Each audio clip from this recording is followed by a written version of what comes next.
আমাক নামবিহীন দেহটোক যাতে জমে জীৱটো লৈ যাব লগা নহওক তাৰ কাৰণে কৃষ্ণৰ চৰণ বুজি পাওঁতে জানি পাওঁতে আমাক চিন্তা কৰিবলৈ কৰ্মময় জীৱনৰ মাধ্যমেৰে ভাগৱতে আহ্বান জনাইছে। ইয়াৰ পিছত কি ক'ব আমি শুনিম।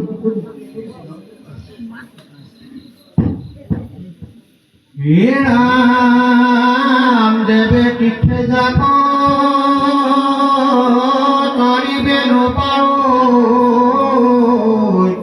তাতে কত গল তল হৰি নামে পালে তেখনে উধাৰো দেখাব কটিৰ নাম দুৰাচাৰো দেৱে হৰি নাম লয় হেউ শুদ্ধ আতি কৃষ্ণক স্মৰণে হুৱয়তেখনে অন্তৰ্যৌতম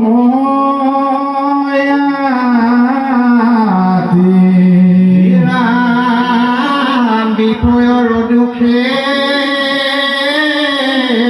বান্ধিবে নপাৰো ভকতি পাতে কহৰ আচুক উত্তম ভকতৰ কথা আমাৰ ভকতো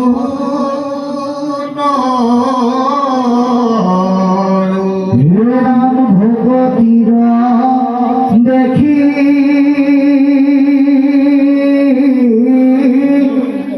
আশ্চৰ্য মহিমা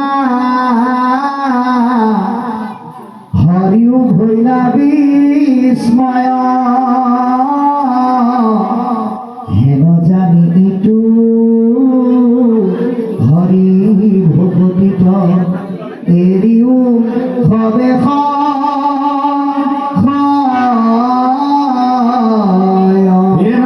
দেৱৰ পৰম ঈশ্বৰ মাধৱ ধৰ্মৰ ঈশ্বৰ নাম সুদৃঢ় বিশ্বাস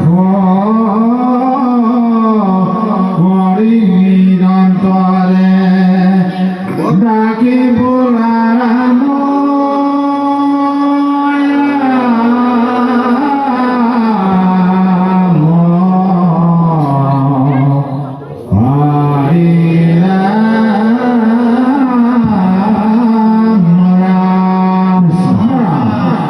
এতিয়া আমাক অতি সুন্দৰকৈ কৈ গৈছে দেৱে তীৰ্থে যাব তাৰিতে নপাৰে পাতে কত গৈলে তল হৰি নামে পাইলে মুহূৰ্তে উধাৰৈ দেখা ভকতিৰ বল। যে দুৰ্জয় কলিযুগত সীমিত সময়ত দেৱতা পূজা কৰি তীৰ্থ কৰি মৰণক তৰণলৈ ৰূপান্তৰ কৰিব নোৱাৰা, কিন্তু যদি ভকতি কৰা যদি নাম লোৱা তৰি যাবা। কাৰণ হৰিনাম ভূতাখন পাপ হ'ল সুখাংগম ক্ষণিকতে দহি কৰে চন। গতিকে পাপ ৰূপী সুখাংগনক চাই কৰাৰ উপায় হ'ল নাই। সেইকাৰণে আমাক কৈছে যে নামমুখী হোৱা ভক্তিমুখী হোৱা তৰিব পাৰিবা। আৰু অতি সুন্দৰকৈ কৈ গৈছে দুৰাচাৰো দেৱে হৰিনাম লয় সিও শুদ্ধ হৈ আতি। এই হৰিনামৰ প্ৰভাৱত যদি কোনোবা দুৰাচাৰজনো আছে ঈশ্বৰৰ নাম ল'লে সি শুদ্ধ হয়, সি উত্তম পথ প্ৰাপ্ত কৰিব পাৰে। আপোনালোকৰ দৰে ভকতৰ পৰশত আমাৰ দৰে একো নজনাজনে উত্তম পথলৈ গতি কৰাৰ ৰাস্তাটো অন্তত চিনি পাব পাৰে। আৰু সেইকাৰণে দেৱৰ্ষি নাৰদে প্ৰথম স্কন্ধ ভাগৱতত নিজৰ উপৰিজন্ম কথনৰ মাধ্যমেৰে ব্যাসদেৱক কৈছিল, হে ব্যাস, হেৰা মুগ্ধ বাহু কৰি হেৰা কৰোৱা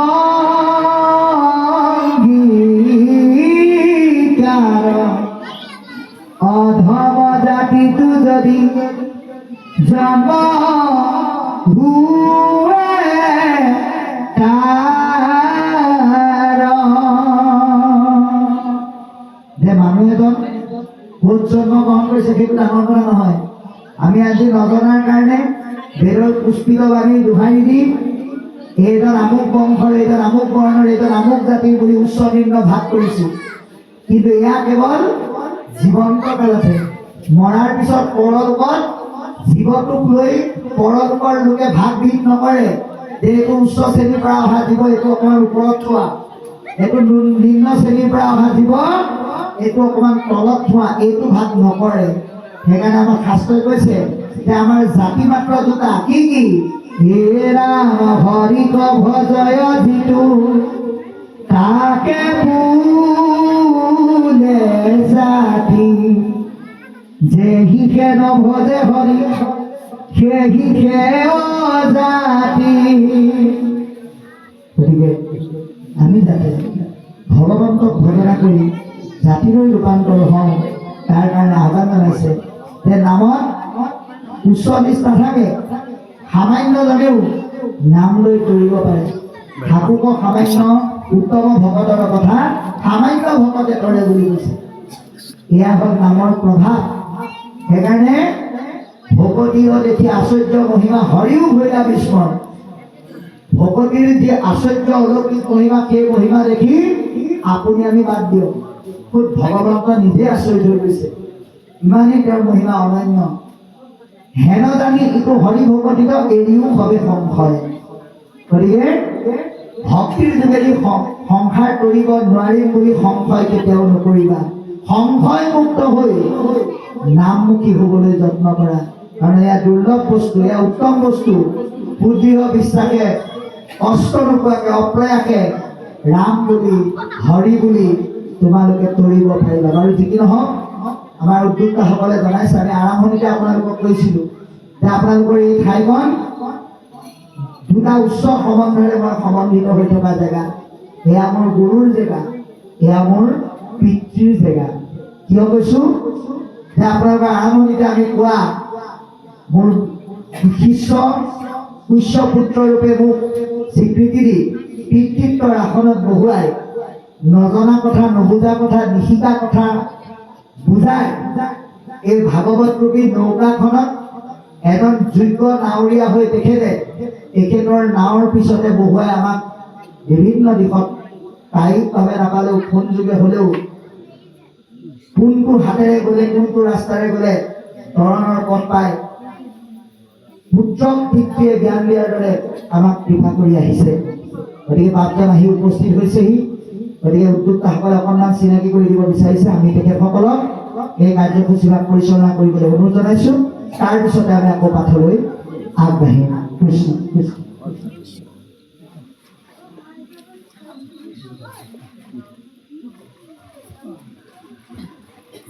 কৃষ্ণ, আমি অকণমান সময় আপোনালোকৰ পৰা বিচাৰিছোঁ। যিহেতু তেখেতে আগতে কৈছিল আমাৰ অতি শ্ৰদ্ধাৰ ঋতুকাদিনীয় প্ৰভুজনৰ কথা, আমিও তেখেতক আমন্ত্ৰণ জনাইছিলোঁ, কিন্তু তেখেত বিভিন্ন স্থানত অনুষ্ঠান কৰিবৰ কাৰণে গৈছিল কাৰণে তেখেতে আহিব নোৱাৰোঁ বুলি আমাক কৈছিলে। আৰু শেহতীয়াকৈ আহিব পাৰিলে মানে মই নিশ্চয় আহিম বুলি কৈছিলে। আৰু সেয়েহে তেখেতে আহি আমাৰ মাজত ইয়াত উপস্থিত হোৱাত আমি নথৈ আনন্দিত হৈছোঁ। আৰু বিশেষকৈ ক'বলৈ গ'লে আমি তেখেতৰ পৰাই এই সত্ৰবিলাকৰ যি মহত্ব আমি জানিব পাৰিছিলোঁ। সেয়েহে তেখেতে আমাক এখন সৈন্যম ধৰ্মৰ মূল ভেটিলৈ আনিছিল। সেয়েহে আমি তেখেতক পাহৰিবলৈ কোনোদিন। আৰু তেখেত যিহেতু আহি উপস্থিত হৈছে, আমি তেখেতক অকণমান আমাৰ আইন সমিতিৰ তৰফৰ পৰা মৰম দিব বিচাৰিছোঁ।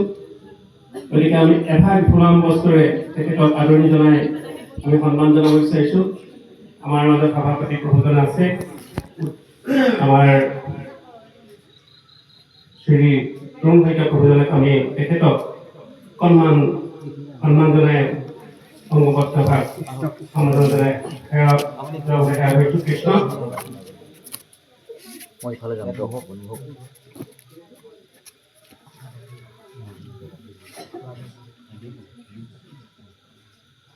কৃষ্ণ কৃষ্ণ হৰি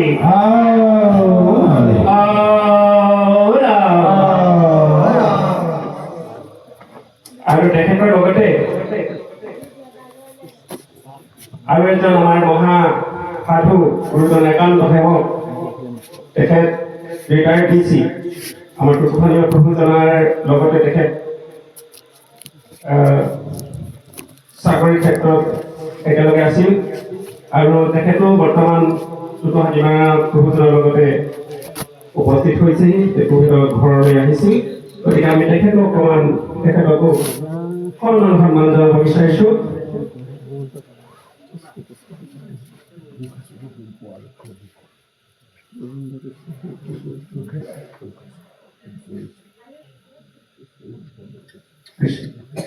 তেখেতৰ নাম হৈছে Lokeshwar Gogoi, additional DC SP, আৰু তেখেতক আমি এই মহাসত্ৰৰ পাই নথৈ আনন্দিত হৈছোঁ। গতিকে আমি তেখেতকো এভাগি ফুলাম বস্ত্ৰৰে অংগ বস্ত্ৰৰে সন্মান জনাব বিচাৰিছোঁ। আমাৰ উদযাপন সমিতিৰ সদস্য চাৰিৰাম গগৈ প্ৰভুজনাক আমি সন্মান জনাব দিবৰ কাৰণে সেৱা কৰিছোঁ।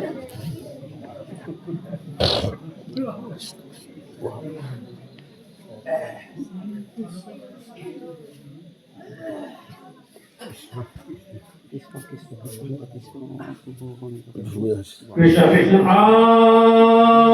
হৰি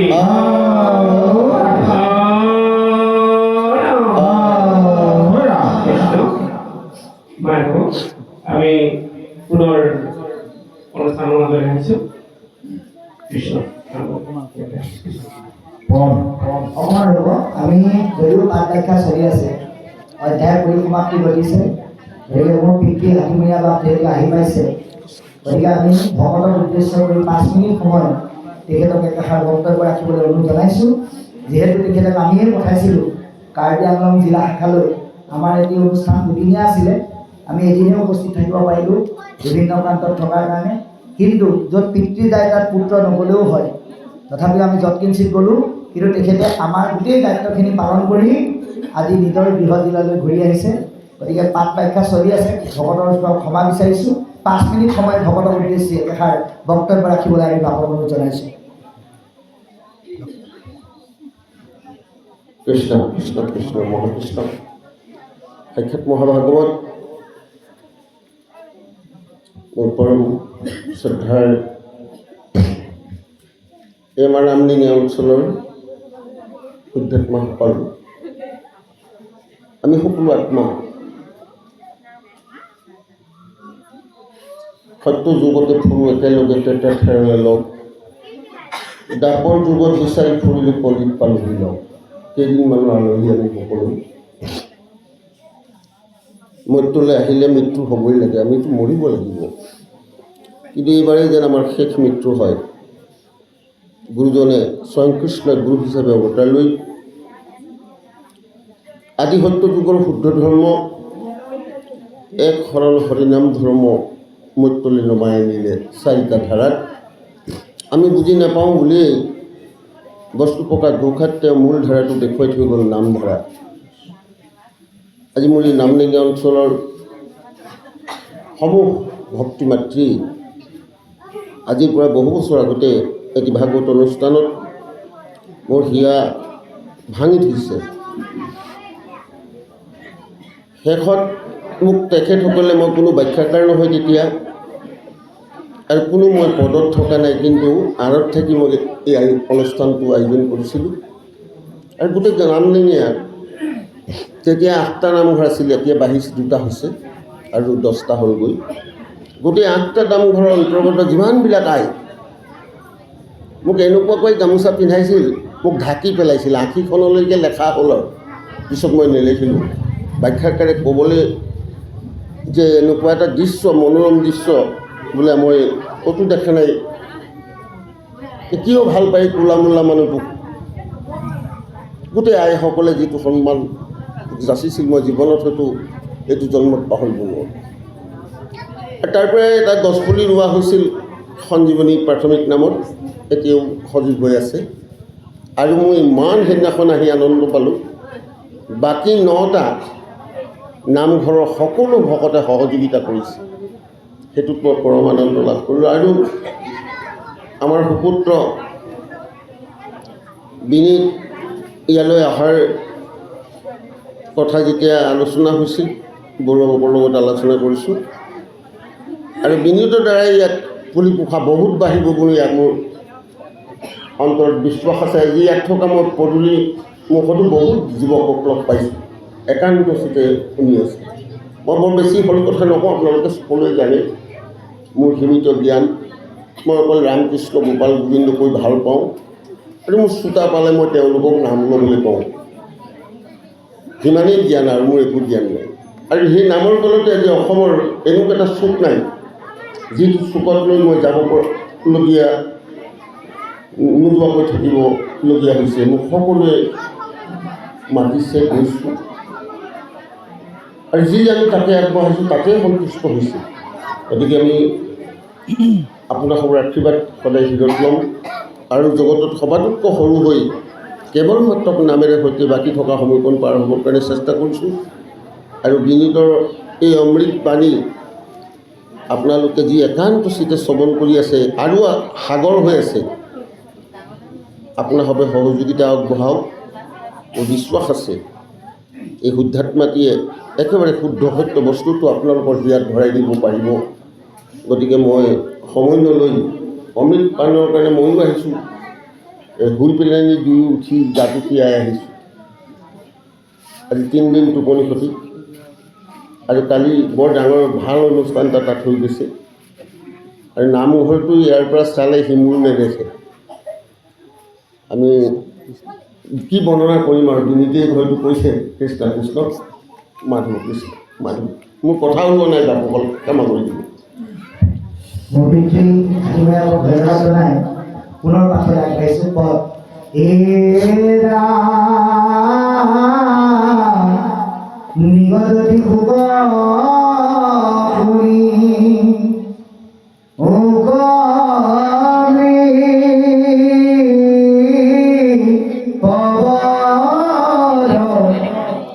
ভগতৰ সন্তাপ দেখিয়া পিতা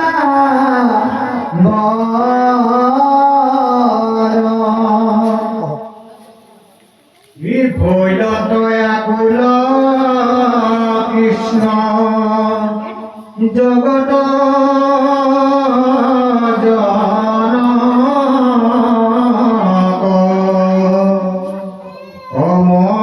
অমলনয়ন ভৰি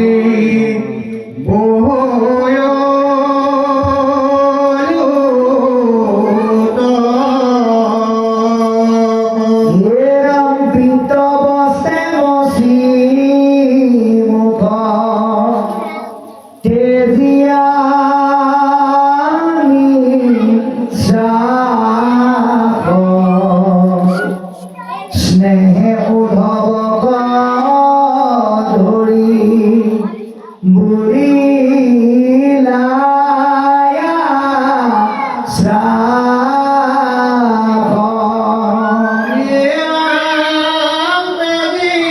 চিন্তা চিত্ত থিয়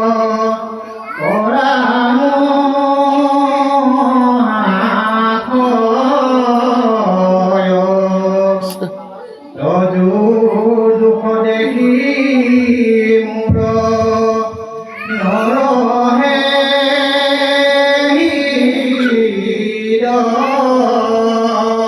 হিৰণ স্বৰূপে জানিলা তুমি আমাৰ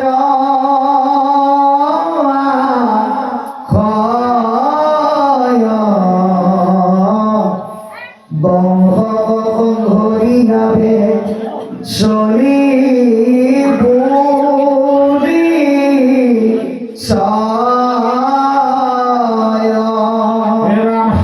উঠিল উদ্ধৱ দেৱ তাৰ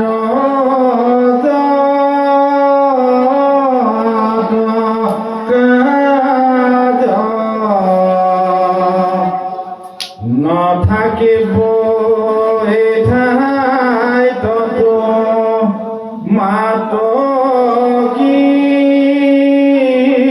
বাবা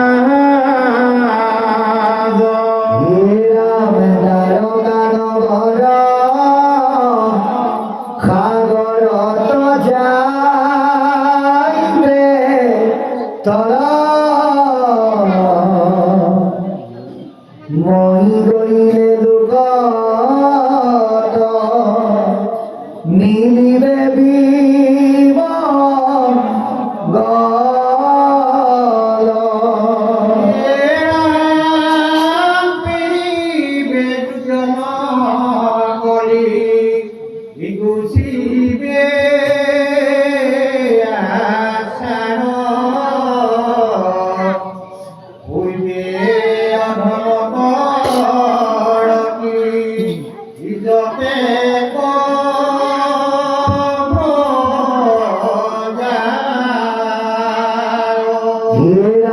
তুমি আমি দুয়ো গইলে মিলিবে নৰ্থ লোকত হইব জ্ঞান ইটো ভকতিৰ পথ ৰাম ধৰ্মে ফিৰিবে যাইবে লোকয় ধুগতি ভকতি কৰাখি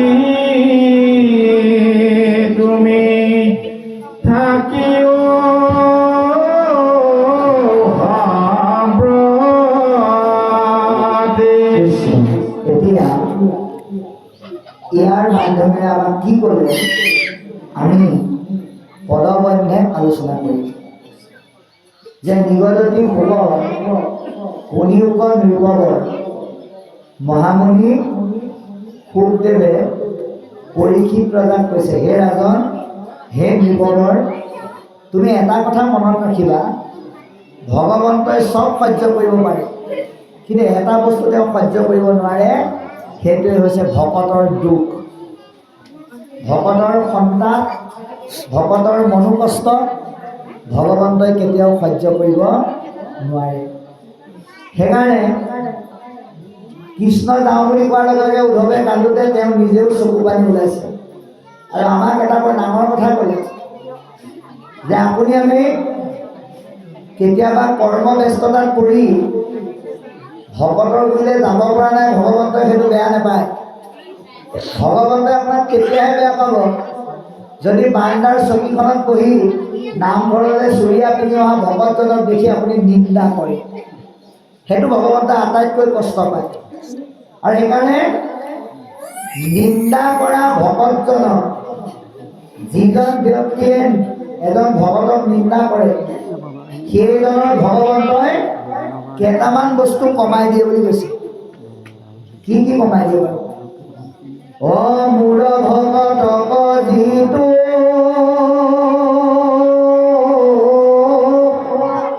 ৰাগ দেশ নিন্দা কৰে, শৰীৰত দুখ বলিয় আয়ু শ্ৰী যশয় সবে তাৰ নষ্ট হয়, অৱহেলা মনতে কৰ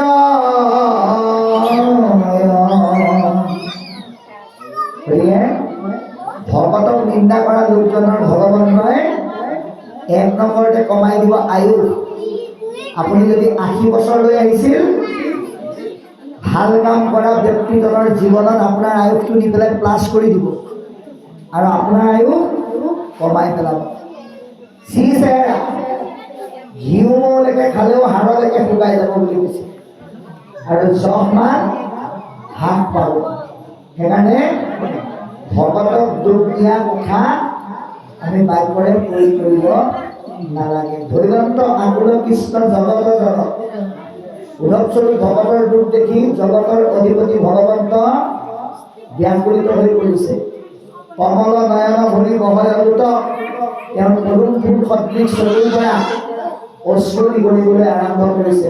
পিত্ত বস্ত্ৰ মচি তেজীয়া বিশ্বাস যে তেওঁ নিজৰ দেহৰ বস্ত্ৰৰে মুখ মুচি এটা দীৰ্ঘ নিশ্বাস কাঢ়ি স্নেহ কাতৰ ভাবে উদ্ধৱক সাৱটি ধৰি আশ্বাস পানী কৰিছে। কি বুলি?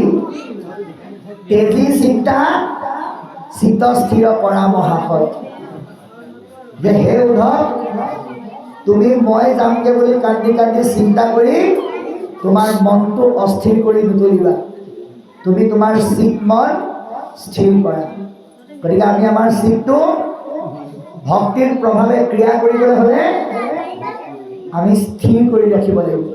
কাৰণ আমাৰ চিতটো কেনেকুৱা মহাপুৰুষ গুৰুজনাই বৰগীতেৰে কৈছে, কমল দল চল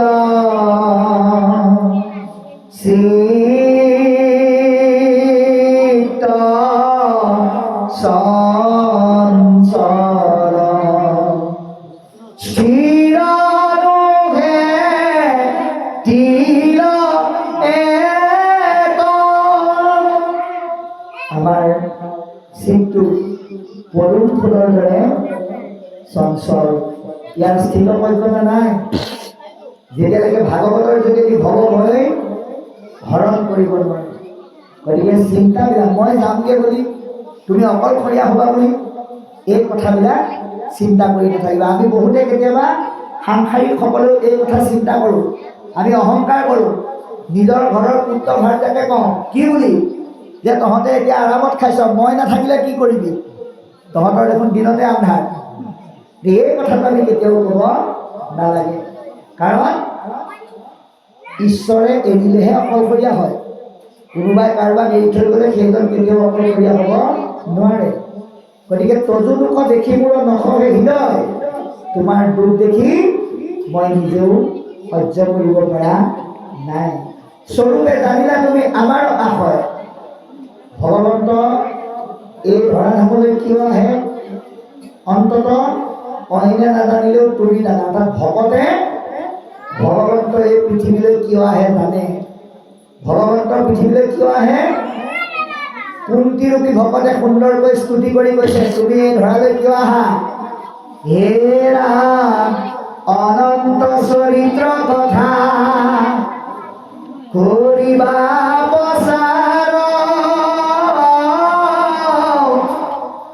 শ্ৰৱণ কীৰ্তন কৰি তৰুক সংসাৰ। তোমাৰ অনন্ত চৰিত্ৰ লোক সমাজৰ কল্যাণৰ কাৰণে যুগ যুগান্তৰলৈ প্ৰচাৰ কৰিবলৈ তুমি এই ধৰাধামলৈ আহা, যিখিনি গাই আৰু শুনি লোক সমাজ সংসাৰ কৰিব পাৰে। এয়াই হৈছে ভগৱন্তৰ জন্ম বা অৱতাৰৰ মূল কাৰণ। সেইকাৰণে উদ্ধৱক কৈছে যে মই এইকেইটা কাৰণৰ বাবেহে যে সংসাৰলৈ আহোঁ, এয়া অইনে নাজানিলেও তুমি জানা। গতিকে বংশক সংঘৰি আবে চলিব নিশ্চয়, যে মোৰ বংশ সংহৰণৰ কামটো সম্পাদন কৰি মই জগতৰ নিয়ম অনুসাৰে এই ধৰাধামৰ পৰা অনন্ত ধামলৈ গুচি যাম। কিন্তু তোমাৰ কাৰণে মই কৰিবলৈ একো থৈ নাযাওঁ, মই চব কৰি থৈ গৈছোঁ। সাধিনো উদ্ধৱ দেৱতাৰ যত কাজ, মই অকল জীৱক বা মানুহৰে কাৰ্য সাধন কৰা নাই। দেৱতাসকলেও বসুমতীৰ লগত একাত্ম হৈ অসুৰৰ অত্যাচাৰৰ পৰা ৰক্ষা পাবৰ কাৰণে মোক যি সেৱা কৰিছিল, তেওঁলোকৰ লক্ষ্য উদ্দেশ্য মই এই অৱতাৰতে সাধন কৰিলোঁ। নাথাকিব তোমাৰ ইঠাইত কিবা বাছ। গতিকে ইয়াত তোমাৰ কৰিবলগীয়াকৈ বৰ বিশেষ একো নাথাকে। তথাপিতো মই তোমাক থৈ যাম। কেলে? কাৰণ দ্বাৰকা নগৰ সাগৰ ৰত যাইবে তল, মই কৰিলে লোকত মিলিবে বিবংগল। এইটো আমি বৰ্তমান আমাৰ আধ্যাত্মিক দৃষ্টিৰে আনিব লাগিব। দ্বাৰকা মানে কেৱল কৃষ্ণ জন্ম হোৱা সেইখন দ্বাৰকাৰ কথাই কোৱা নাই। আমি যদি আধ্যাত্মিকভাৱে চাওঁ, আমাৰ এই দেহবিলাকো হৈছে একো একোখন দ্বাৰকা। এই দেহ স্বৰূপ দ্বাৰকাত নাম আৰু ভক্তিভাৱৰ যোগেদি যদি আপুনি কৃষ্ণক জন্ম দিব নোৱাৰে, তেতিয়াহ'লে আপুনি কলিৰ কলুষতাময় পাপ সাগৰত তল যাব। যিটো জীৱই হৃদয়ৰ মাজত কৃষ্ণ ভাৱৰ দ্বাৰা জন্ম দিব পৰা নাই, সেইটো জীৱৰ জীৱনলৈ সুমংগল বাদ দি বিমংগল আহিব। খাবলৈ শুবলৈ শান্তি নাথাকিব। আমাৰ বহুতে কয় বোলে মানুহজনৰ অৱস্থা বৰ ভাল, বৰ শান্তি আছে। ভাগৱতে কৈছে মিছা। কাৰোবাৰ হয়তো এখনৰ ঠাইত 7খন গাড়ী, 20 তলা বিল্ডিং থাকিব পাৰে, কোটি কোটি টকা থাকিব পাৰে, কিন্তু এই ভক্তি আৰু আধ্যাত্মিকতা নজনাৰ কাৰণে, দেহ স্বৰূপ দ্বাৰকাত কৃষ্ণক প্ৰতিষ্ঠা কৰিব নোৱাৰাৰ কাৰণে ভালকৈ এমুঠি খাইছে, সুন্দৰকৈ শুইছে, কিন্তু শান্তিত থাকিব পৰা নাই। বহুতে আজি এই কৃষ্ণ হৃদয়ত নৰখাৰ কাৰণে, ৰাখিব নজনাৰ কাৰণে, নিজৰ বহুত ধন টকা পইচা ৰক্ষণাবেক্ষণ দিবৰ কাৰণে গেটৰ মুখত আকৌ চিকিউৰিটি বা সুৰক্ষা কৰি ৰাখিব লগা হৈছে। তাতো শান্তি নাই। শুই থাকে যদিও ভাবি থাকে কিনা কিবা চিকিউৰিটিয়ে বন্দুক মাৰি পেলাই গোটেই সোপা লৈ যায়। গতিকে বাবাই সমস্ত পইচাৰ বলত 1 লাখ টকা দি বিচনাখন কিনিব পাৰিব, 50,000 টকা দি ডাউনলোড এখন কিনিব পাৰিব, কিন্তু কোটি টকা দিলেও সেই বিচনাখনত খোৱা টোপনিখিনি ভক্তিৰ অবিহনে কিনিব কেতিয়াও নোৱাৰে। গতিকে কৃষ্ণক হৃদয়ত জন্ম দি বিমংগলবিলাক প্ৰতিহত কৰিবলৈ আমাক আজি পদবন্ধে আহ্বান জনাইছে। আৰু এটা বৰ ডাঙৰ কথা ক'লে, পিৰিবে দুৰ্জন কলি গুচিবে আশা। আপোনালোকে এই চাৰিওফালে জ্বলি থকা লাইটবিলাক, চুইচবিলাক অফ কৰি নুমাই দি যদি চাই দেখিব, পোহৰ নথকা জেগালৈ লগে লগে আন্ধাৰ আহিব।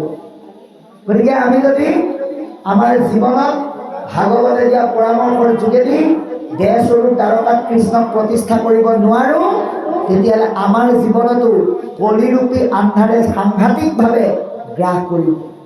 যি কলিৰ আন্ধাৰৰ প্ৰভাৱত আমাৰ জীৱনৰ পৰা আচাৰ ধৰ্ম লুপ্ত হৈ যাব, আৰু আমি কৃষ্ণৰ চিন্তনৰ অভাৱত নকৰিবলগীয়া কৰ্ম কৰি আমি বেভিচাৰত পৰিব লাগিব।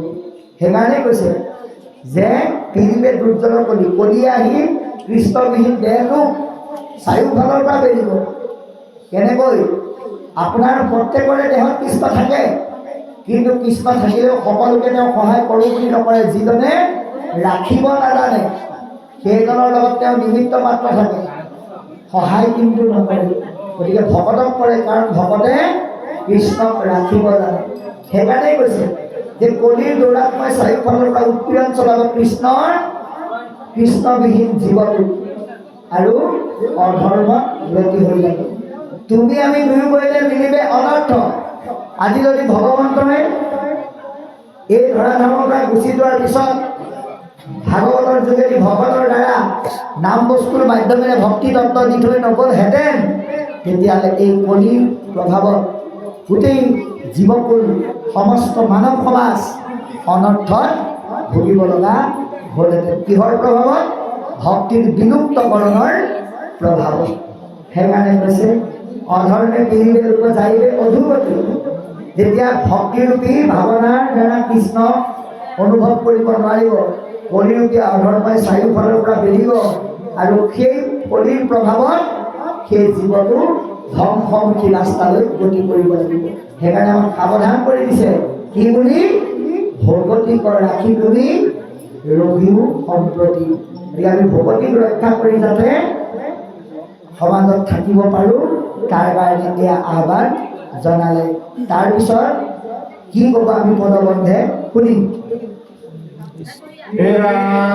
মোহৰ বচনে নচাৰি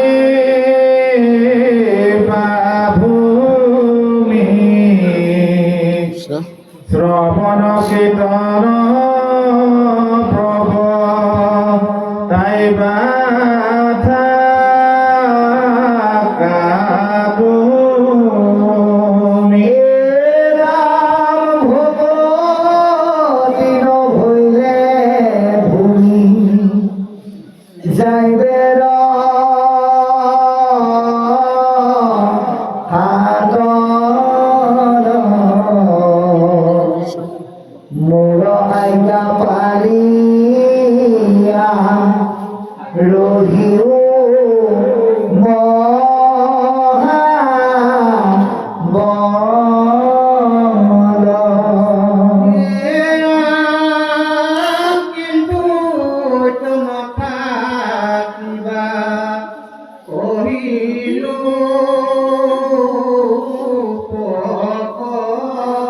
পকতি মুখস্থিত দিয়া ফুৰা পৃথিৱী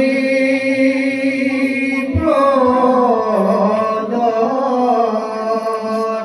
হে ৰাম যত দেখা শুনা মায়া ময়স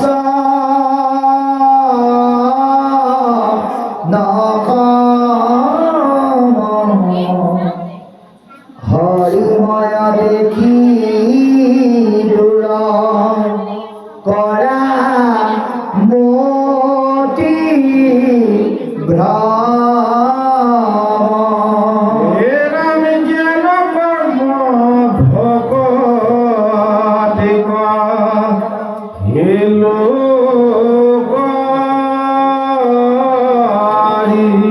ভেদ ভকতি পৰম পন্থ দিলো বৰি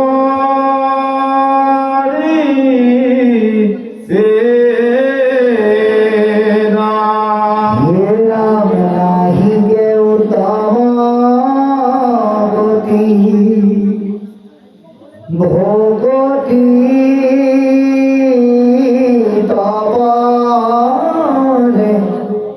নিস্তে কহু ভগতিহে মুগ বৈশ্য কৰে ইৰাম ভকতিত কৰে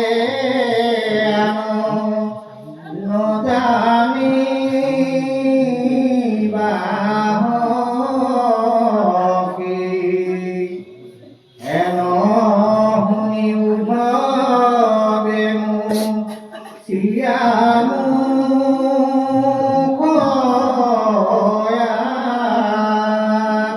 কৃষ্ণ এতিয়া ইয়ালৈকে কি কৰিলে আমি পৰৱৰ্তে আলোচনা কৰিম যে মোহৰ বচনাইটো নাচাৰিবা ভূমি শ্ৰৱণ কীৰ্তন লগত আয়া থাকা তুমি এয়া কেৱল উদ্ধৱক কোৱা নাই উদ্ধৱক মাধ্যম কৰি আমাক কৈছে যে ভক্তিৰ ৰসেৰে ৰক্ষিত হৈ থকা স্থান সেৱক বা ভকতে কেতিয়াও এৰিব নালাগে আমি আমাৰ স্থানত আমাৰ সমাজখনত প্ৰত্যেকজন সেৱকে শ্ৰৱণ কীৰ্তন সবিস্তাৰে বৰ্তাই ৰখাৰ যত্নৰ কেতিয়াও ত্ৰুটি কৰিব নালাগে এয়া উদ্ধৱক কেৱল নিৰ্দেশ দি থৈ যোৱা নাই আমাক সকলোকে কৈছে যে সমাজত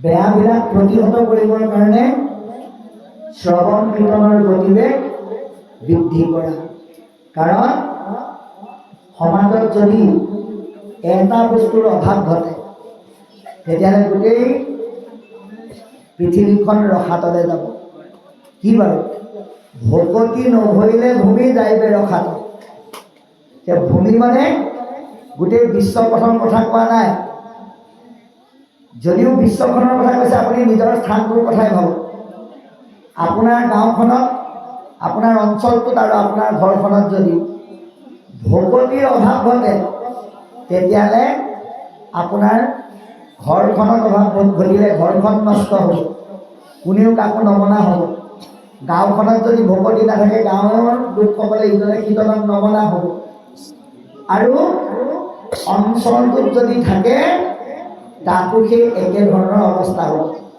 সেইকাৰণে আমি অনুৰোধ জনাম যিহেতু উঠি অহা প্ৰজন্মৰ যুৱক যুৱতী আৰু অগ্ৰজসকল বহুত আছে যে আমাৰ বহুতে কয় যে বোপাই এতিয়া তুমি ডেকা হৈ আহিছা গতিকে দাঁতকেইটা থাকোঁতে খাই বৈ লোৱা চকুকেইটা থাকোঁতে ফুৰি চাকি লোৱা শক্তি থাকোঁতে এফালৰ পৰা গাড়ী ঘোঁৰা চলাই বিলাসিতা কৰি লোৱা এই নাম ল'বলৈ গোটেই জীৱনটো সময় পাবা এনেকৈ বুলি বহু অভিভাৱকে নিজৰ ল'ৰা ছোৱালীক পৰামৰ্শ দিয়ে কিন্তু সেই পৰামৰ্শৰ দ্বাৰা সেই অগ্ৰজসকলে যে এটা বি পুলিহে ৰুইছে সেইটো মনত ৰাখিব লাগিব কাৰণ যিখন ঘৰত মাক দেউতাকে নামঘৰলৈ যোৱা, ভক্তিৰ পথলৈ যোৱা, ভকতৰ সংগলৈ যোৱাৰ ক্ষেত্ৰত নিজৰ ল'ৰা ছোৱালীক বাধা দিয়ে। তেওঁলোকে সেই বাধাটো তেওঁলোক বুঢ়া হ'লে এডাল মস্ত লাঠি হৈ পেলাই আহিব। কেনেকৈ চাব? যিটো ল'ৰাক ক'লে বোপাই এতিয়া ভকতি কৰিবলৈ নামঘৰলৈ যাব নালাগে, পঢ়া শুনা কৰা, ভালকৈ নম্বৰ লোৱা, পাছ কৰা, চাকৰি কৰা, টকা ঘটা, কাৰণ আমি কৰিব নোৱাৰা হ'লে তোমালোকে আমাক খুৱাব লাগিব। কিন্তু যেতিয়া কালক্ৰমত পঢ়া শুনা কৰিব, জ্ঞানী হ'ব, বুদ্ধিয়ক হ'ব, চাকৰি কৰিব, কিন্তু এই নামঘৰলৈ যাব নালাগে বুলি যিটো ভুল পৰামৰ্শ দিলে, সেই পৰামৰ্শই ক্ৰিয়া কৰিব কোনদিনা? যিদিনা আপুনি বুঢ়া হ'ব, যিদিনা লাখুটিডালে আপোনাৰ জীৱনৰ সংগ হ'ব, সেইদিনা আপুনি নামঘৰলৈ যাবলৈ দিয়া বাধাটোৱে আপোনাৰ জীৱনত এপাত কষ্ট হৈ আপোনাকেই কোবাব। কেনেকৈ?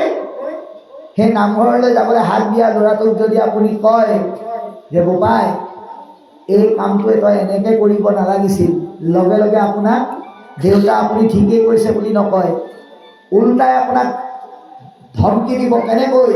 তৃতীয় স্কন্ধ ভাগৱতে কৈছে, পুহিবে নপাৰ বুঢ়া খাইবে মাত্ৰ চাব, ভুকি কাৰণে বুঢ়া মৰিয়া নাযাব। হেৰ বুঢ়া, দেউতা বুলি নকয়, তই আমাক পৰামৰ্শ দিব নালাগে, এতিয়া তোৰ ব্যৱস্থা গ'ল, এতিয়া আমাৰ জামানা আহিলে। গতিকে অনবৰতে কেৱল খাওঁ খাওঁকৈ কৈ আমাৰ ঘৰত পৰিয়ালত তই আৱৰ্জনা হৈ আছ, কেৱল খাব জানো। গতিকে যি পাইছ সোনকালে খা আৰু সোনকালে মৰ, আমাক কি কৰিব লাগে তই পৰামৰ্শ দিব নালাগে। আৰু সেই ঘৰখনত থকা বোৱাৰীগৰাকীয়ে অন্নমুঠি দিওঁতে কৃষ্ণ বুলি নিদিয়ে, কাৰণ পুলিটো আপুনিয়ে ৰুই থৈ দিলে। কি বুলি দিব? হে ৰামে সি বুলি গৰ্ব বাণী বুঢ়িয়া বিস্তৰ, অন্নমুঠি দিয়া বোলে বুঢ়া মৰম।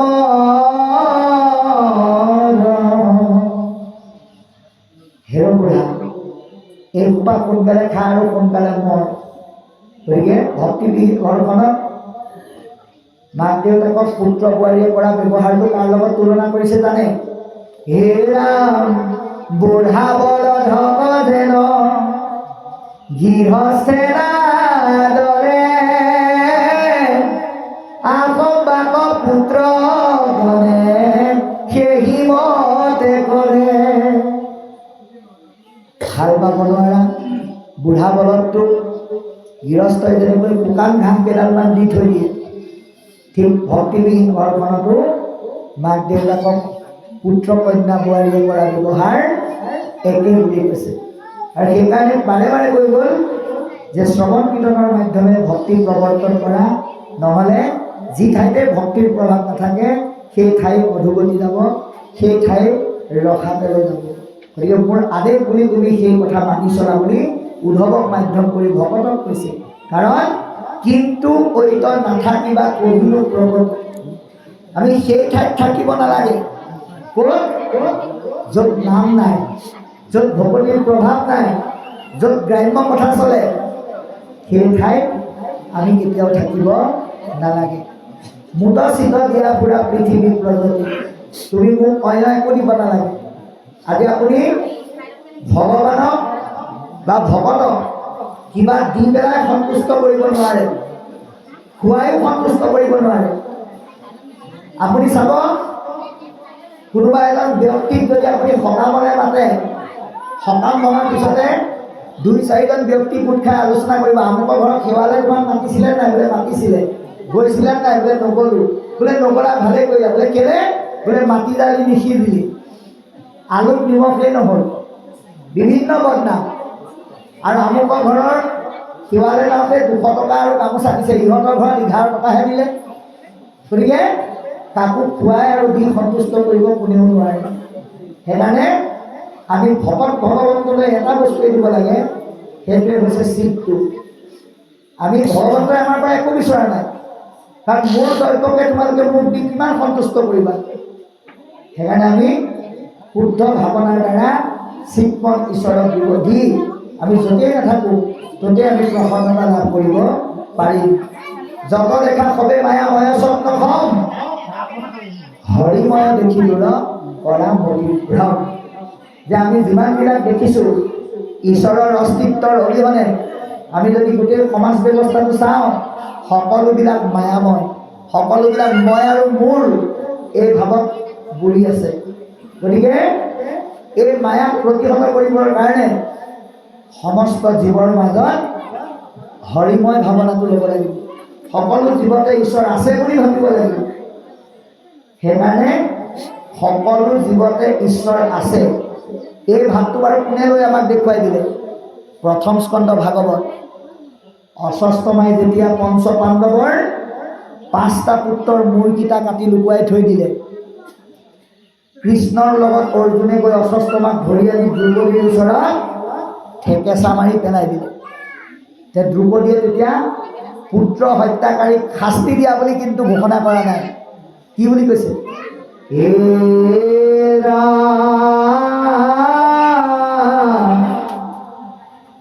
হে মই যেন মৰো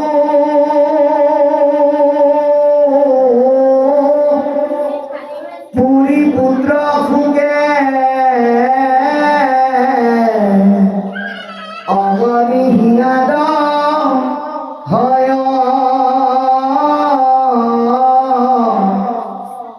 হিহেন অৱস্থা শুনি সিহঁতে গৌতমী তেজিব জীৱ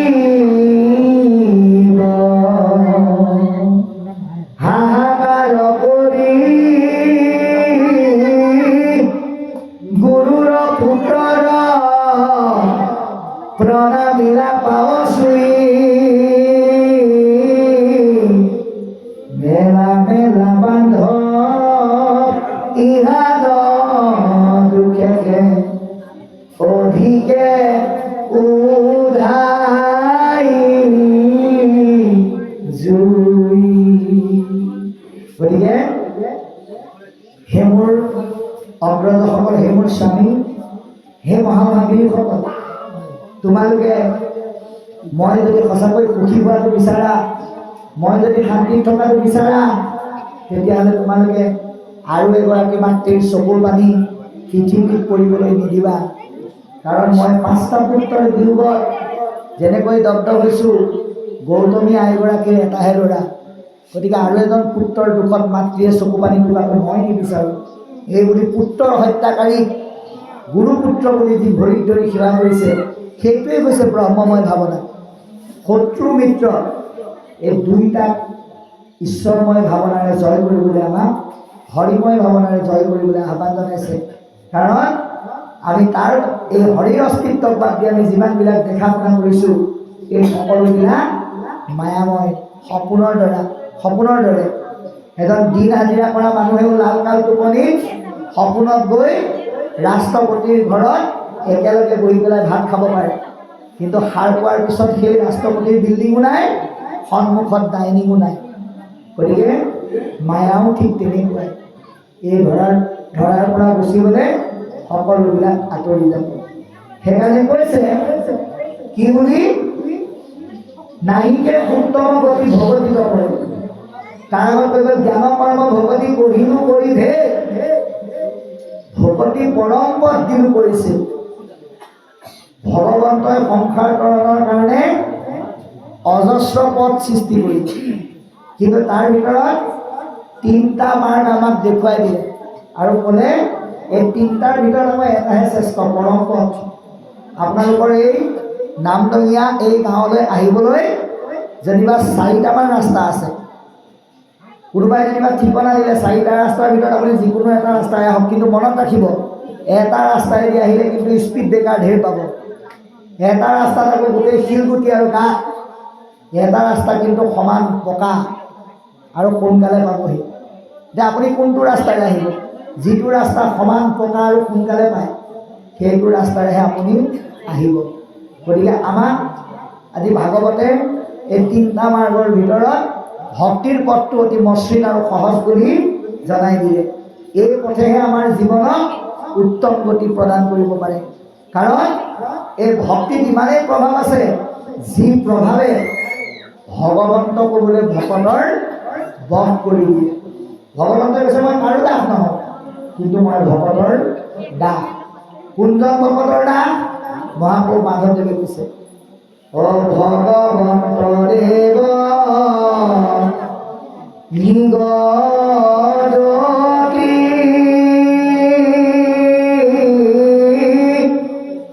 শুনিও অৰ্জুন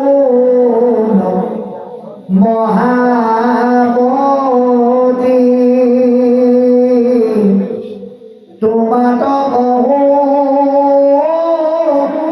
পৰম ইদুৰ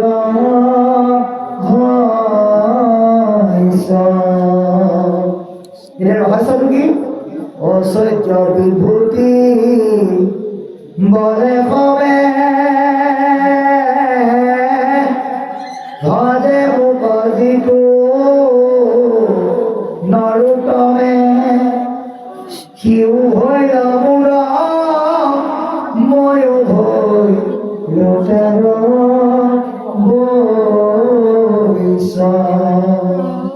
হে প্ৰভু, এই ঘৰ দুৱাৰ পুত্ৰ ভাৰ্যা এইবিলাক তুমি মোক দিছা, কিন্তু মই এইবিলাকৰ গৰাকী নহয়। তুমি দিয়া সম্পদবিলাকৰ মই মাত্ৰ ৰখীয়া। এই ভাৱনাৰে যি ভকতি কৰিব সেইজনৰ বোলে ভগৱন্ত বৈশ্য হৈ যায়। সেইকাৰণে ক'লে ভকতিত পৰে আন নেদেখিবা সখী। এৰা সখী, ভকতিক বাদ দি আন পথেৰে যাত্ৰা কৰাৰ কথা তুমি নাভাবিবা। হেন কৰি উদ্ধৱে মুচিলা দুয়ো আখি। এই কথা শুনি উদ্ধৱে পুনৰ আকৌ চকু তুলিছে, চকু মুচিছে আৰু কৃষ্ণক সম্বোধন কৰি এতিয়া কিছু কথা সুধিব। কি সুধিব শুনোচোন আহক। কৃষ্ণ ইয়া জ্ঞান কৰ্ম ভকতি কৃষ্ণ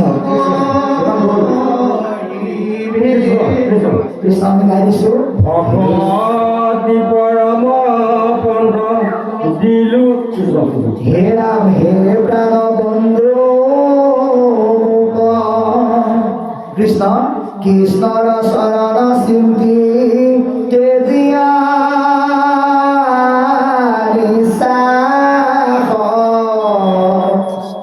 গদ গদ বাইকে বুলি লন্ত ৰাখে লাখ প্ৰাণ বন্ধু বুলিও পূজাই ৰেখি সমস্তৰ কিয় একমতি নাই।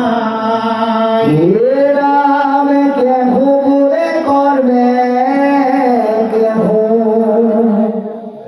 বলই জ্ঞান গতি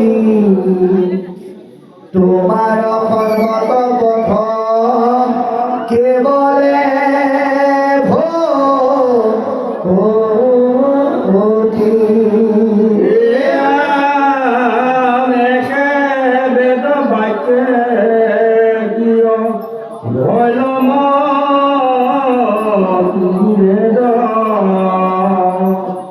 কিংকৰ কেশৱ ভয় আছে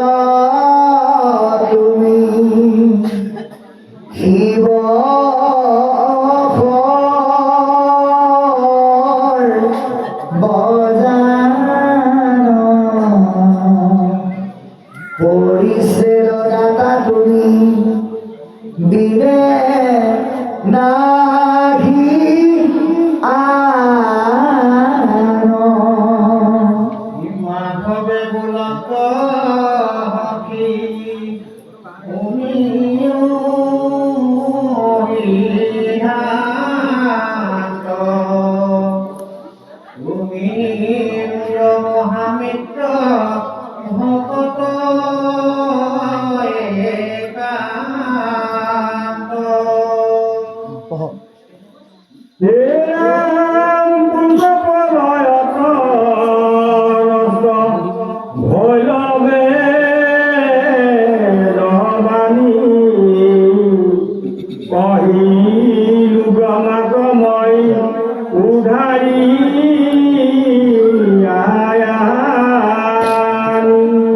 ৰাম বেদে যেন গুৰু তাক শুনা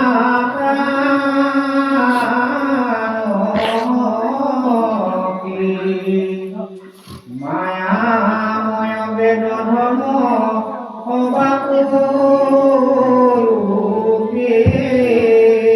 কৃষ্ণ এতিয়া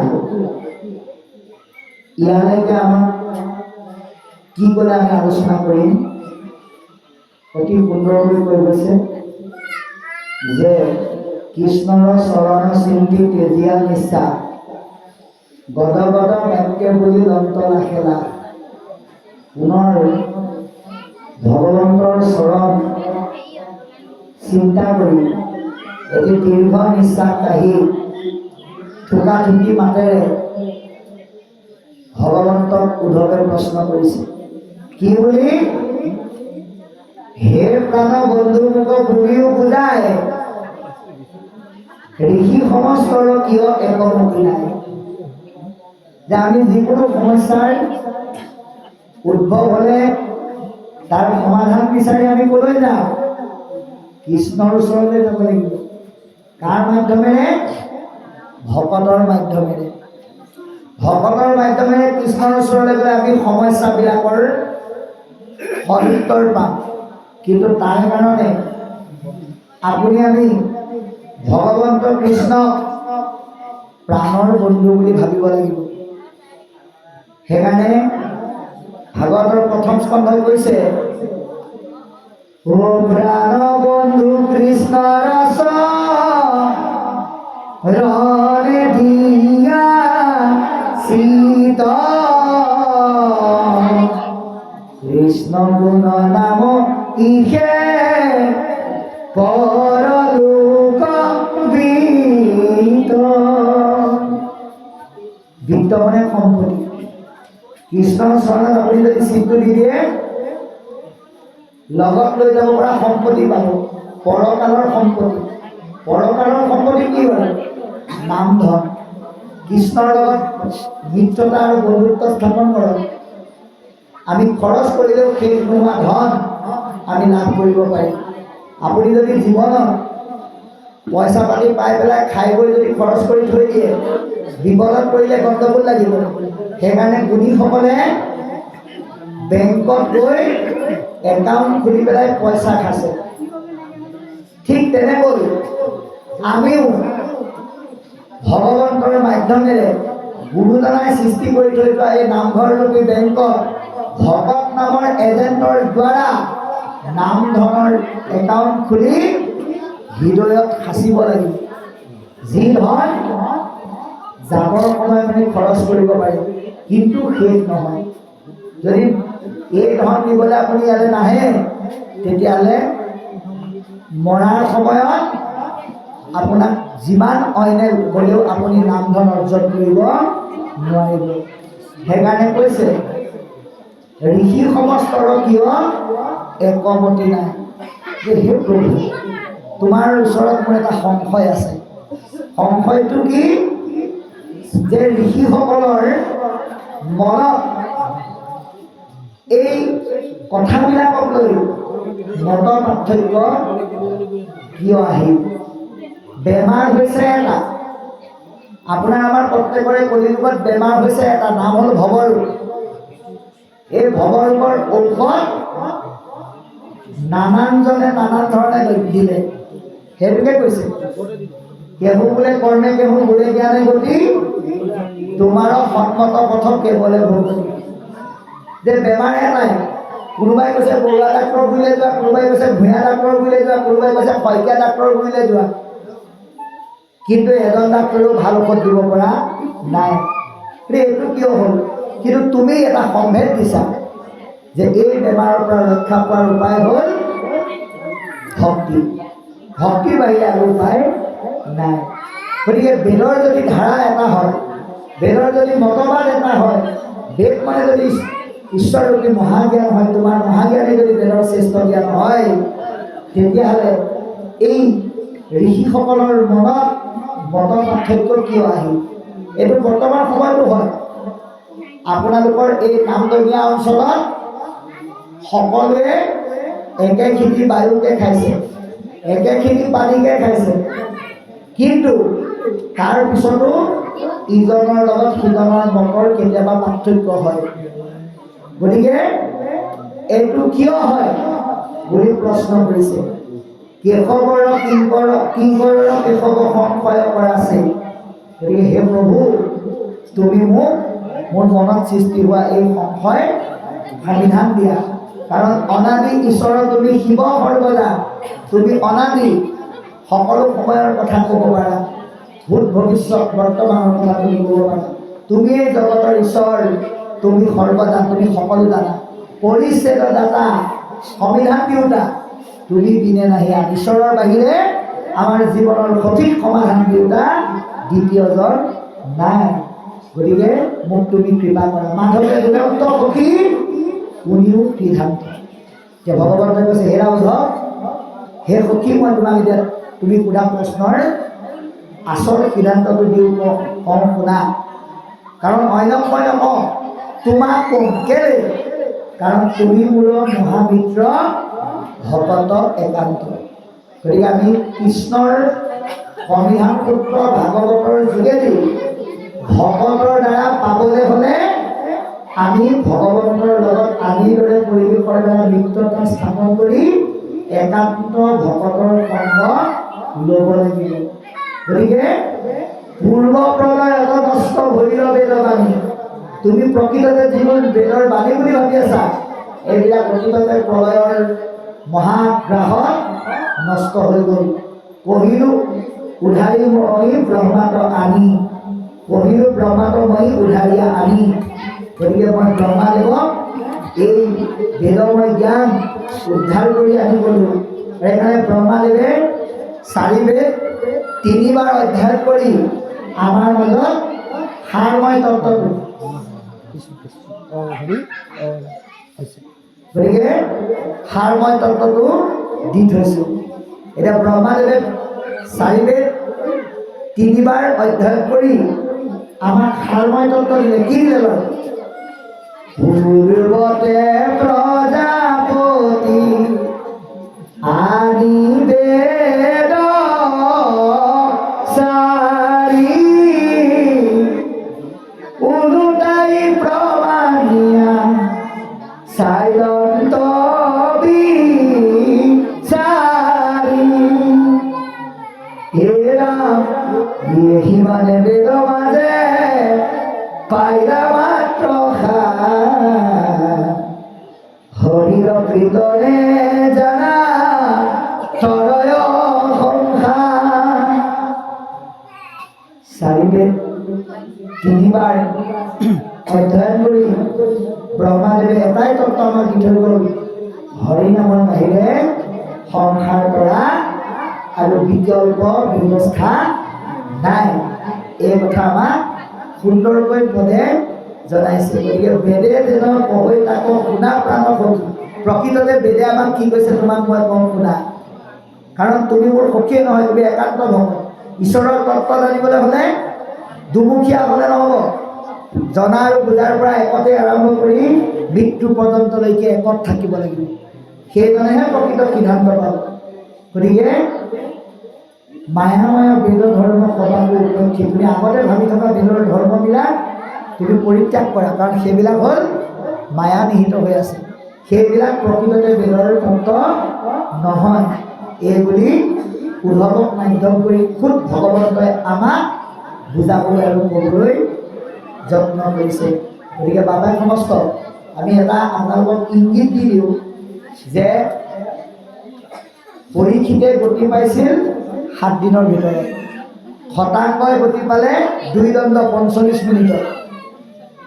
সেইকাৰণে বিজ্ঞানেও এটা প্ৰমাণ কৰি দিলে যে এটা শ্ৰেণীকোঠাত এজন শিক্ষকে এটা ক্লাছ কৰাৰ সময় মাত্ৰ 45 মিনিট।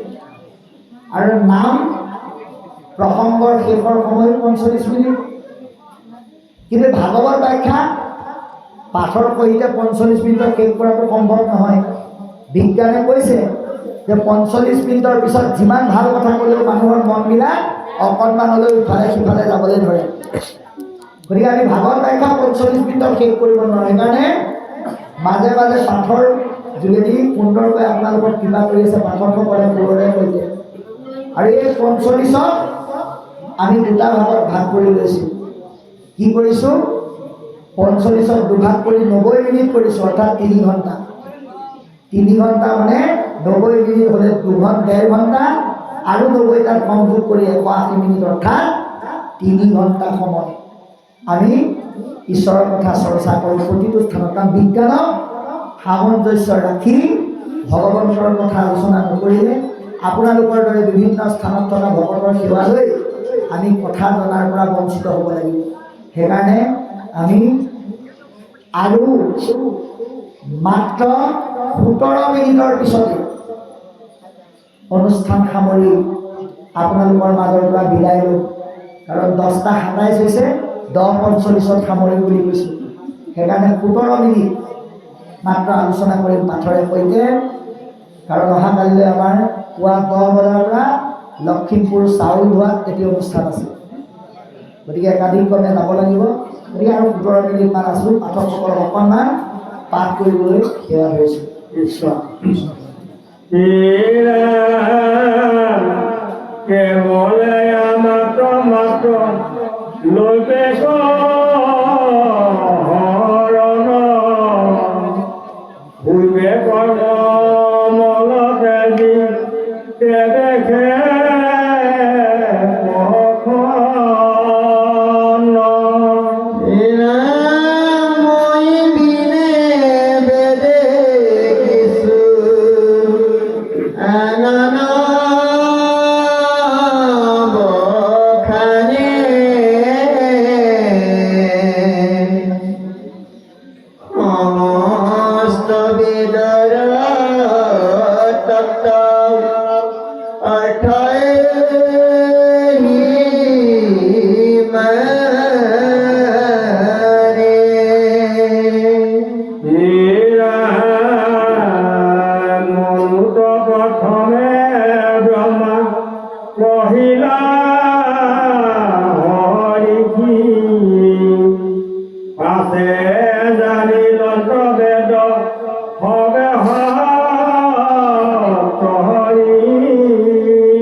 ধর্ম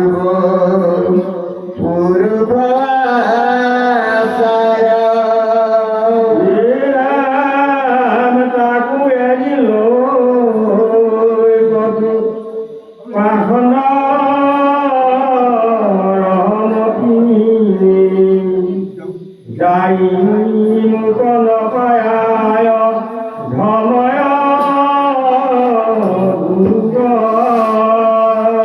কৃষ্ণ কৃষ্ণ এতিয়া ইয়ালৈকে আমাক কি ক'লে আমি আলোচনা কৰিম যে মূল কথা হ'ল কেৱলে আমাক মাত্ৰ লৈব সৰহ হৈবে কৰ্ম মল তেজি তেৱেশে প্ৰসন্ন। গতিকে আমি ঈশ্বৰৰ আশ্ৰয় গ্ৰহণ কৰিব লাগে, কিন্তু আশ্ৰয় কেনেকৈ লৈছোঁ? শৰণ ল'ব লাগে কাৰণে যদি লৈছোঁ, শৰণে আমাক ৰক্ষা নকৰে। সেইকাৰণে মহাপুৰুষে কলম ধৰি এটা বৰ ডাঙৰ কথা লিখি থৈ গ'ল, যিটো আমি সদায় গাই থাকোঁ। কি বুলি গাওঁ? অপৰাধ বিনাশন তজু নাম নাৰায়ণ জানি নামে পখিলো শৰণ। নামে কি কৰিব পাৰি এয়া জানি পেলাইহে আশ্ৰয় লৈছোঁ, নজনাকৈ আশ্ৰয় লোৱা নাই। সেইকাৰণে শৰণক দুখ প্ৰয়োগ কৰিব নালাগে। এবাৰ এজন বাপক লগ পাই সুধিলোঁ, বোলো বাপ আপোনাৰ শৰণ হ'লনে নাই? বোলে মোৰ শৰণ হৈ গ'ল। বোলে আপুনি শৰণ কেলৈ ল'লে? বোলে আগতে ভাই ককাই মা দেউতাৰ লগত একেলগে আছিলোঁ, সেইকাৰণে সেৱা সকাম ভাঙিবলৈ মই নগ'লেও হয়, দেউতা আৰু ককাইদেউ যায়। এতিয়া মাটি বাৰী ভাগ কৰি দিলে, ঘৰো বেলেগ হ'ল। কোনোবাই সেৱালৈ মাতিলে বা ৰাজহুৱা কাম কাজত নামে গুণে ময়ো যাব লগা হয়, আৰু শৰণ নল'লে বোলে আগত বহিবলৈ নিদিয়ে, সেইকাৰণেহে শৰণ ল'লোঁ। আই এগৰাকীক সুধিলোঁ, বোলে আপুনি শৰণ ল'লে নাই? বোলে ময়ো ল'লোঁ শৰণ। বোলো কেলৈ? বোলে আগতে জা জোৱালি চব একেলগে আছিল, গতিকে ভাত বনোৱা পালটো মোৰ হাতত নপৰে, কিন্তু মাটি বাৰী ভাগ কৰি শহু শাহু সকলো দুইজনকে আমাৰ লগত থাকিবলৈ দায়িত্ব দিলে। এতিয়া শৰণ নল'লে শহু শাহুৱে বোলে আমাৰ হাতে ভাত নাখায়, ভাত বনাবলৈহে শৰণ ল'লে বোলে। কিন্তু মনত ৰাখিব, কেৱল সেৱা ভাঙিবৰ কাৰণে, অন্নমুঠি বনাবৰ কাৰণে শৰণ নহয়। শৰণ মানে হ'ল বেয়া পথৰ পৰা ভাল পথলৈ যোৱা এটা সুন্দৰ পথ, যিটো পথ আমি আশ্ৰয় নকৰিলে ভক্তি কেতিয়াও সফল নহয়। কাৰণ ভকতিৰ অবিল শৰণেহে নিজ প্ৰেমানন্দ তাৰ ফল, শৰণ বিনাই ভকতি কৰয় আৱা ঘট যেন জল। গতিকে কেঁচা মাটিৰ পাত্ৰত পানী থ'লে যেনেকৈ নাথাকে, শৰণৰ অবিহনে ভক্তি কৰিলে কামত নাহে। গতিকে কৰ্মৰ মলিনতাবিলাক নাইকিয়া হ'ব লাগিব।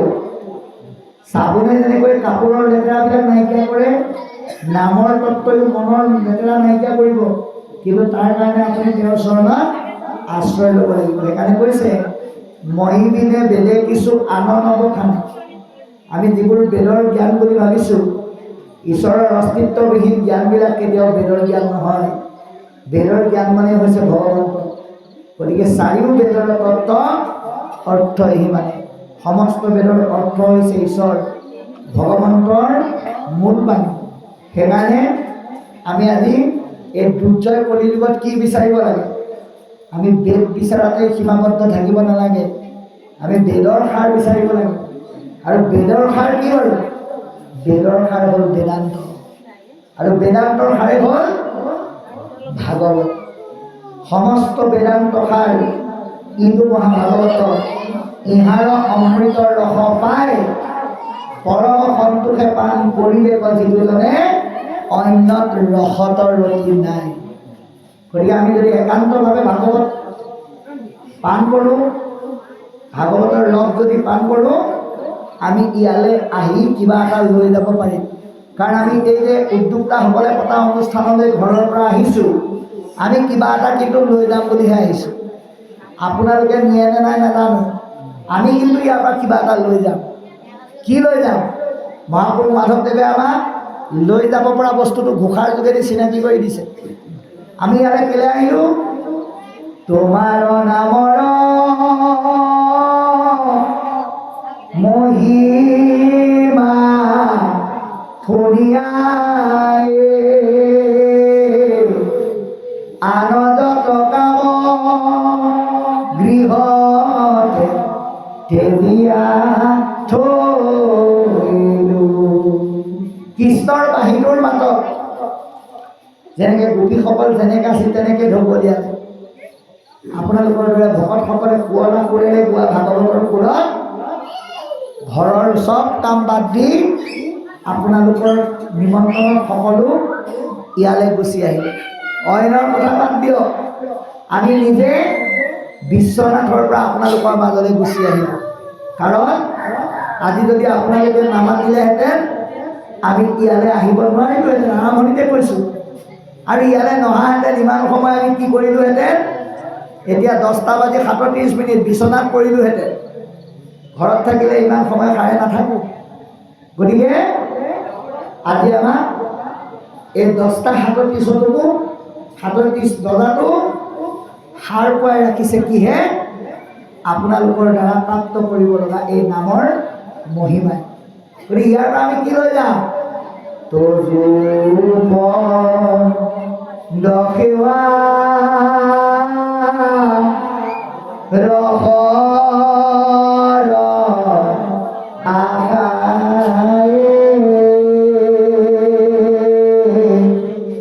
তোমাৰ একান্ত ভিতৰ কিংকৰ ভৰিলো। গতিকে আমি আপোনাক খবৰ ক'লোঁ এই সেৱাৰ ৰসকণ লৈ যোৱাৰ আশাত। অন্য বস্তু আমি কেতিয়াও নিষেধ কৰিব নোৱাৰোঁ, এইখন কিন্তু আমি লৈ যাম, আপোনালোকে প্ৰত্যেকে লৈ যাব। সেইকাৰণে কৈছে যে মনুত প্ৰথমে ব্ৰহ্মা পঢ়িলা হৰিষি, পাছে বোলে জানিলন্ত সবে সপ্ত ঋষি। গতিকে এনেকৈ ক্ৰমাগতভাৱে ব্ৰহ্মাৰ দ্বাৰা মনুৰ পৰা সপ্তঋষিৰ পৰা নাথসকলে, তাৰপিছত মনুষ্যৰ মাজলৈ এই বেদ আহিল। কিন্তু গণ্ডগোলটো লাগিল কেতিয়া? যেতিয়া মনুষ্যই পালে। কাৰণ মনুষ্যই এই বেদৰ জ্ঞান মতি অনুসাৰে, জ্ঞান আৰু গুণ অনুসাৰেহে ধাৰণ কৰিলে। 1 কেজি চাউল ধৰা বস্তাটোত যদি 5 কেজি ভৰাই দিয়ে বস্তাটো ফাটি যাব। গতিকে এজন ব্যক্তিৰ জ্ঞানৰ পৰিসীমা যিমানলৈকে থাকে সিমানলৈকে এই বেদৰ জ্ঞান ধাৰণ কৰিলে। আৰু বহুতে আকৌ নিজৰ স্বাৰ্থ পূৰাবৰ কাৰণে বেদৰ দোহাই দি লোক সমাজক প্ৰলোভিত কৰিলে, ভয় খুৱাই দিলে। কি বুলি? যে বোলে চোৱা দেই, বেদে এটা কথাহে কৈছে, মই বেদ পঢ়ি এইটোহে গম পালোঁ। বোলে কি গম পালা? যে পূজা কৰিলেহে গতি পায় বুলি কৈছে। কোনোবাই আকৌ ভয় খুৱাই দিলে, বেদ পঢ়ি পেলাই মই এইটোহে পাইছোঁ, তুমি কি কোৱা নাজানো। বোলে কি? বোলে ধ্যান কৰিলেহে গতি পায়। কোনোবাই ক'লে বোলে যজ্ঞ কৰিলেহে গতি পায়, কোনোবাই কৰিলে তীৰ্থ গ'লেহে গতি পায়, কোনোবাই ক'লে স্নান কৰিলে গতি পায়, কোনোবাই ক'লে দান কৰিলে গতি পায়।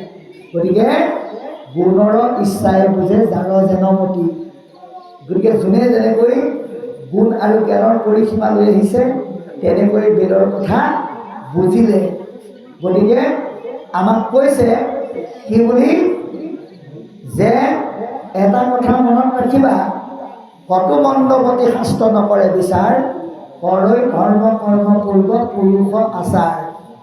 গতিকে এটা কথা মনত ৰাখিব লাগিব, পৰম্পৰাটো কেতিয়াও ধৰ্ম হ'ব নোৱাৰে যদিহে তাত কুসংস্কাৰ আৰু অন্ধবিশ্বাস থাকে। মই আপোনাক এটা কাহিনী কওঁ।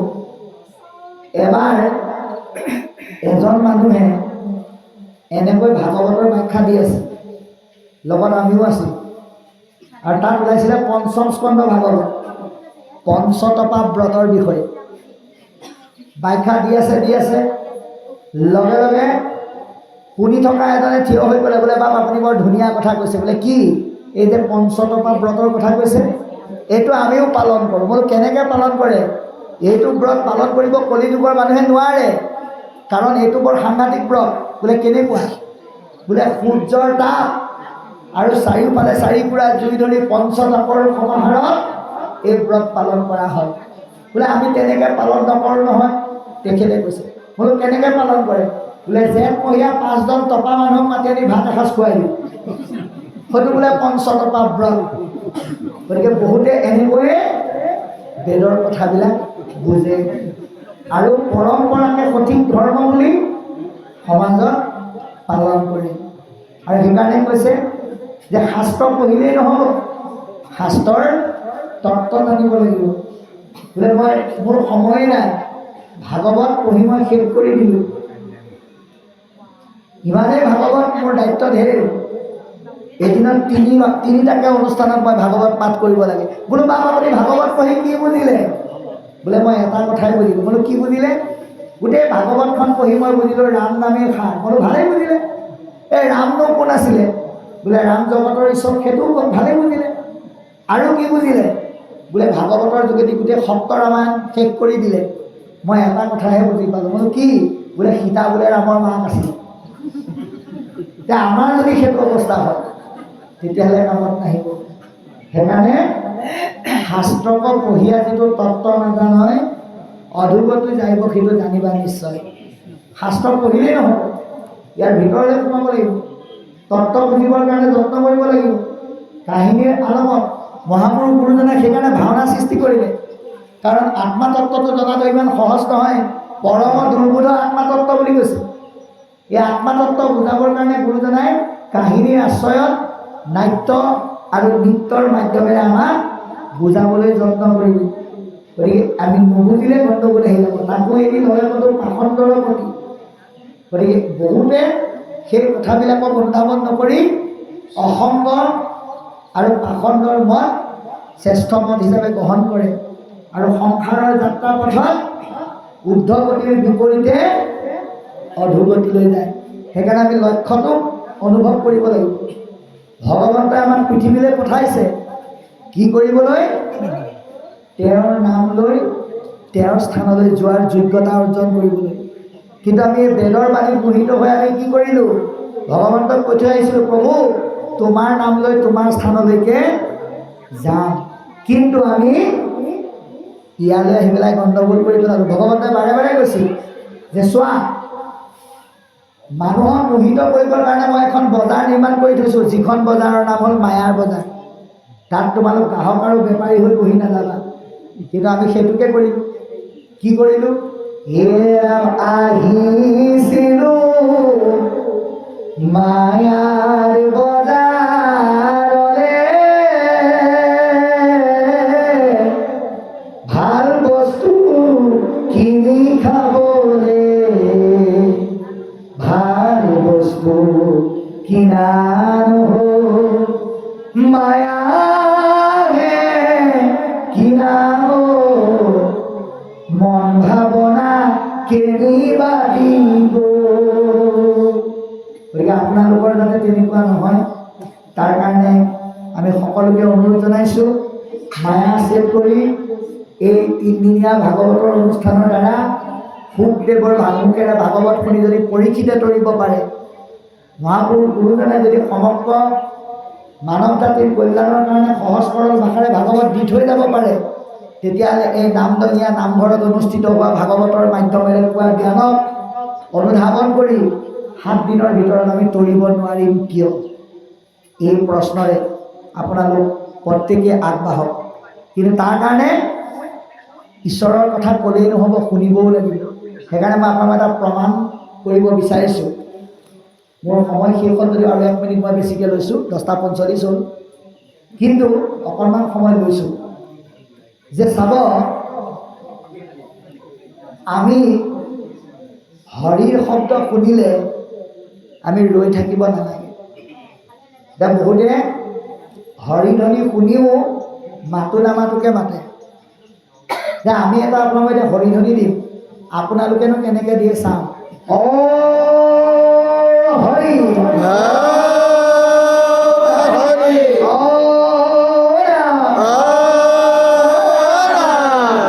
বাৰু ঠিকে আছে, কিন্তু মৰাণত এটা অনুষ্ঠান কৰিবলৈ আহিছিল অনিল তাঁতীৰ বাবে মই। তাত হৰিধ্বনিটো এনেকুৱাকৈ দিছিলে, বগীবিলত ভূমিকম্প হৈ গৈছিল। কিন্তু ইয়াত যিটো হৰিধ্বনি দিছে, এই নামঘৰটোকে কমাব পৰা নাই। গতিকে কাইলৈ যদি বিশ্বনাথলৈ আমি যাওঁগৈ, ভকতে আমাক সুধিব তাত কি পালা? বোলে চব পালোঁ, কিন্তু হৰিধ্বনিটো নজমিলে, তেতিয়া কামত নাহিব। সেইকাৰণে এনেকুৱাকৈ দিয়ক যাতে ভূমিকম্পৰ সৃষ্টি হয়। হৰি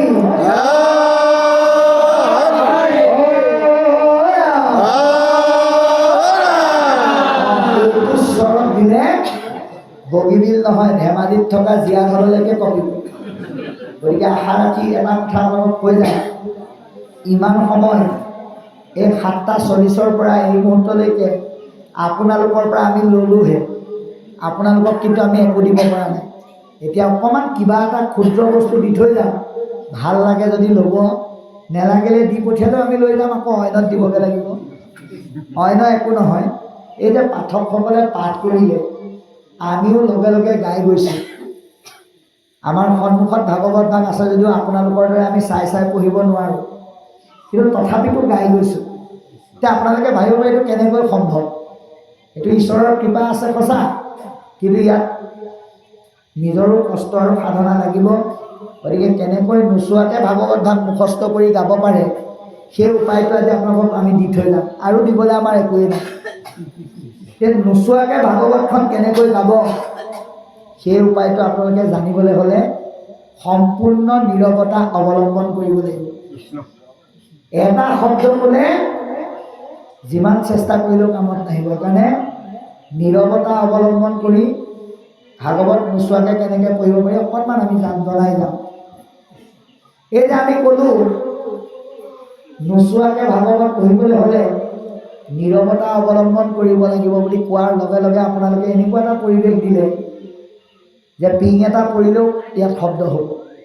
কিন্তু এই নীৰৱতাটো যদি আমি পাঠৰ আৰম্ভণিৰ পৰা অকল ইয়াত বুলি নহয়, অসমৰ বিভিন্ন প্ৰান্তত একেধৰণে যদি ৰাখোঁ, তেতিয়া ভাবকচোন কিমান শব্দ মনত ৰাখিব পাৰিম। গতিকে সেই আশাৰে বাবাই সমস্তক হ'লেও শেষত মাত্ৰ এটাই কথা কওঁ, ভকত আজিলৈ মাগিলো বিদায়, জীয়াই থাকো যদি আকৌ পুনৰ ইয়ালৈ আহিম পুনৰাই, আপোনালোকৰে ভকতি প্ৰেমে আনিব উভতাই, পিছে যাবৰ পৰতে মহাভাগৱত সাক্ষী ৰাখি এটি কথা কওঁ পুনৰাই, আপোনালোকে যি মহাভাগৱত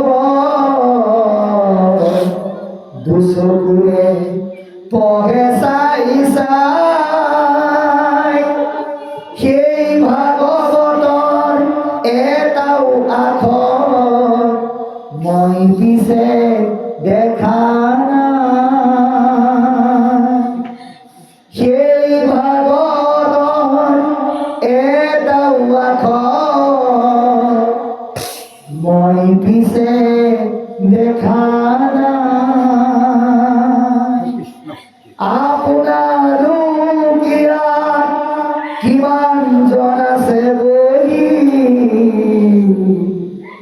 সেয়াও মই দেখা নাই,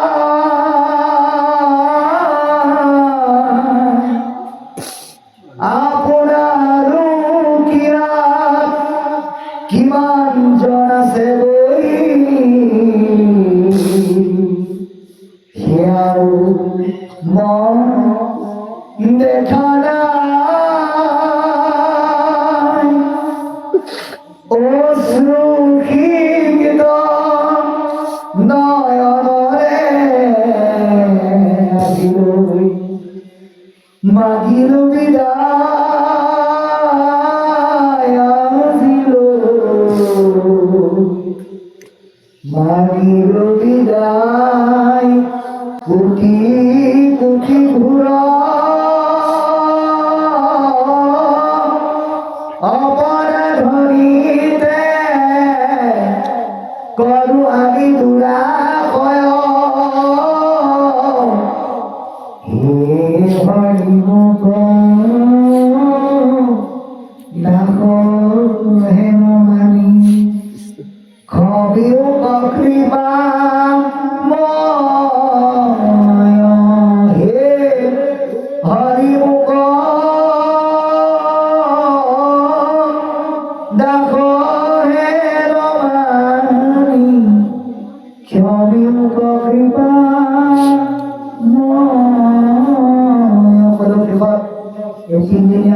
কাৰ্যসূচী সফলভাৱে পৰিক্ৰমা কৰিবৰ আশাৰে পুনশ্চ সকলোলৈকে ভক্তিভৰা শ্ৰদ্ধাৰে সেৱা জনাই আপোনালোকে এতিয়া আদেশ আৰু দায়িত্ব আৰু কৰ্তব্য ইমানতে সামৰিছোঁ। জয় গুৰু শংকৰ, শুভৰাত্ৰি। হৰি